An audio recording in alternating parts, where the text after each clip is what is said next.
Good evening. I am Barabbas. The sun is rising again, and another morning is dawning. All things are fresh and new, and I'm here to witness it all. Day number 3. Day 3 of my second lifetime. The music of life, the music of freedom, the music of another chance still rings in my ears. Barabbas, Barabbas, give us Barabbas. And with that, I, Barabbas, step freely from my fetters. What more could a man desire? A chance to write a new chronicle of events for a life that was to be ended. Now what shall I do? How does one start living all over again when one thinks that he's about to die? I certainly had not missed anything in my last life. I had it all. There wasn't a well of living which I had not tasted. Could there be any adventure that had escaped my exploration? I cannot think of any. Any excitement that had not brushed my sleeve with anticipation? Any taste that had not been satisfied? Not one can I think of. I've had the hearty fellowship of comrades sharing their cause, willing to gamble it all, even their lives. I've had the sweet company of many a fair lady. Barabbas had been feared, followed, loved, hated, courted, and threatened. I've had the best, and I've also had the worst, and everything that falls in between. Ah, yes, but Barabbas was almost gone this time. Nothing remained for me but my execution. I'm not one to give up. That's not my way. But I had truly come to believe that my book of living was about to be closed. A prisoner of note was I, an insurrectionist. I had cunning ability, a rattler in the chains of injustice, a zealot for my cause, a leader, a rebel, a murderer, a common criminal. When you strip it all away, that's exactly what I am. I'm nothing more than a common criminal whose own mother would shudder at the life that I've lived.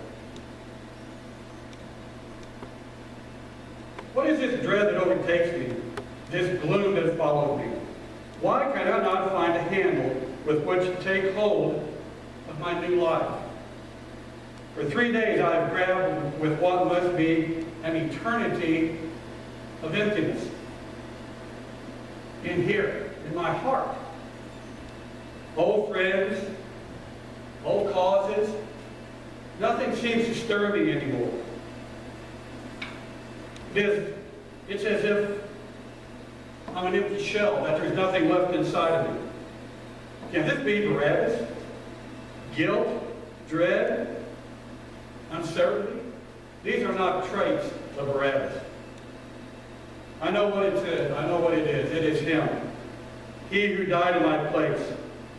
I cannot wipe the memory of this Jesus from my sight. He was an unusual man. He said so little.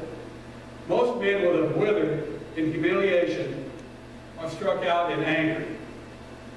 But he stood there, bound, helpless, and quietly answering the question with such dignity and control. I do not understand. We must have presented quite a contrast when Pilate spoke. What shall it be, Barabbas or Jesus, which is called the Christ? And the clamor of the world chose me. Now I've seen other men die, even by these very hands. So why was he so different? Because they tore his flesh with a lashing, and it should have been mine? And on that bleeding back, he struggled to carry the splintered instrument of death that should have been mine. He hung there, agonized, and died the cruelest death ever devised by man. And that should have been me. He should have cried out in rage, "What has this man done? He had harmed no one. He preached love, hope, forgiveness to anyone who would believe that he was the Son of God and desired to turn from their old ways. I just wonder, could it maybe be so for me? He looked at me only twice. They all yelled, "Barabbas, Barabbas, give us Barabbas." And in that moment, when men had rejected him, he looked at me as if to try to understand their choice. Then again, after I felt compelled to follow, he looked at me from the cross. I could hardly look, for I could only see me and my wrongs hanging there. And he looked at my soul, and I heard, "Barabbas, Barabbas, give me Barabbas." Is he calling you also? The sun is rising, all things are fresh and new, and I am here.